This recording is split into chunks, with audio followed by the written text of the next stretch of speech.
Welcome everyone to another edition of Chat with Matt. And today we have a real treat.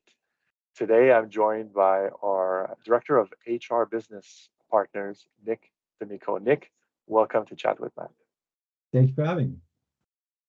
Nick, you've been here quite I guess a year now. Is Yeah, it? just over a year. Yeah. Just over a year. Why don't we start by you telling us a little bit more about you, and then what do you do here at Trimac? What does that do, a Director of HR Business Partners? Yeah, of course. So I guess going through what I've done previously, um, I was previously the HR manager for a transportation company, and I worked in the Eastern region. Before that, I was a human resources business partner for a third-party logistics and customs brokerage company that also had a transportation company or transportation department within it. So I guess for my 13-year HR journey up until this point, I've always been in transportation and logistics. For And me, HR. it's really fast-paced. Small details really count. That really works with my personality. In terms of what a director of our HR business partners does, I think a big part of what I do and what makes our team successful is being able to partner with the business so that we're providing a service for our managers, we're providing a service for our employees, and we're able to not only give them the answers that they want, but also guide them through some of the things that are a little bit harder when it comes to employee relations, or direct them to where the right places to go are if they're seeking information, or try to dig that information out for them. So I think my role is to lead a team that's able to do that effectively.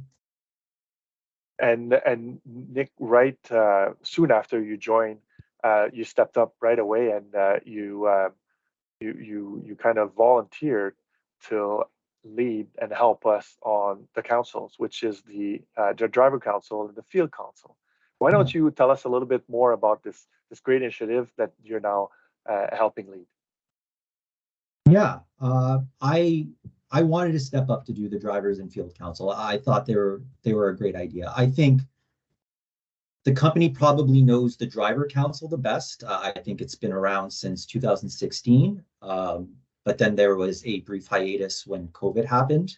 I think what we found is that the level of participation didn't really lend itself to an online atmosphere. So when 2023 came, I think we wanted to relaunch the Drivers Council and get the opinions of our drivers and get an understanding of how we can communicate together and participate together to make this company even better.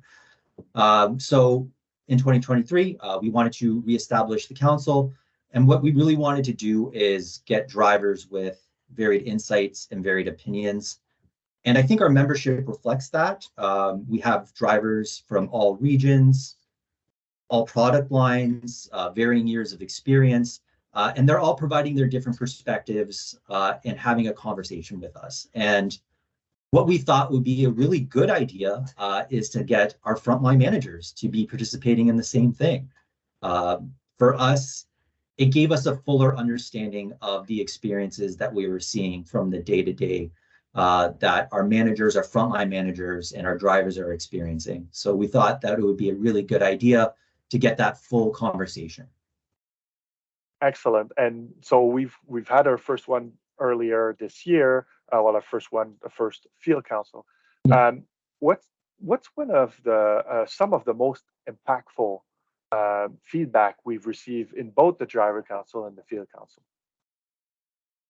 This was, I'm being honest with you, it was very interesting aspect for me because I knew I was going to be involved in both councils, and what I wanted to see if there's going to be similarities in the responses that we got or the feedback that we got. And for me, there was a lot of through lines that I saw through both of them. I think one of the big ones was that both the driver and field council thought we should be looking at our onboarding process and potentially streamlining that process and personalizing that process. That was definitely a through line that I heard.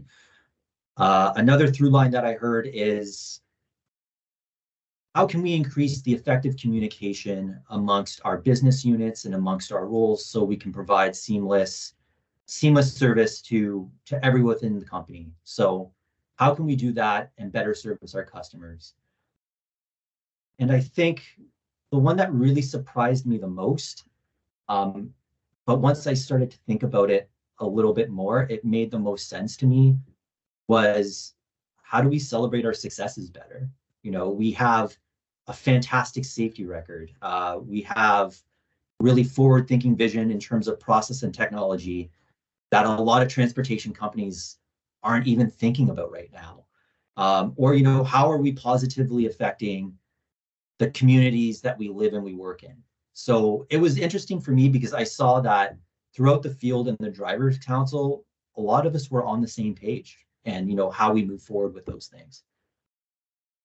Yeah, you hit it on the head here, absolutely, and the consistency there, and so we know where to start, right? We know where to go. Nick, it's fascinating. It's interesting. How do we get involved? How do we get involved? Okay, so I don't want the perception to be that this is an HR-led movement. To be honest with you, the conversations that we're having and the takeaways that we're having, it affects all of Trimac. Every single person. I can say from the first meeting, from the takeaways that we've had, you know, we've reached out to operations or truckline operations, we've reached out to NTS, learning and development, recruitment, Everyone, IT, yeah. everyone. We've reached out to everyone. If I haven't named them, I'm sure we've reached out to them anyway. And, you know, as topics come up, because we're in consistent communication with these councils, you know, we're going to want to have better understanding. We're going to want to have assistance. And to be frank, we're going to call on those subject matter experts to either help or participate, or we might even call on our subject matter experts and give them an invitation to present in front of these councils. We would love to have that. So for me, I think this is full company engagement for what we're trying to do. Yes, HR is leading that conversation with the councils, but this is a group effort, 100%. Well, Nick, thank you so much for coming today on Chat with Matt. I appreciate your time, and thank you for leading the councils. Thank you.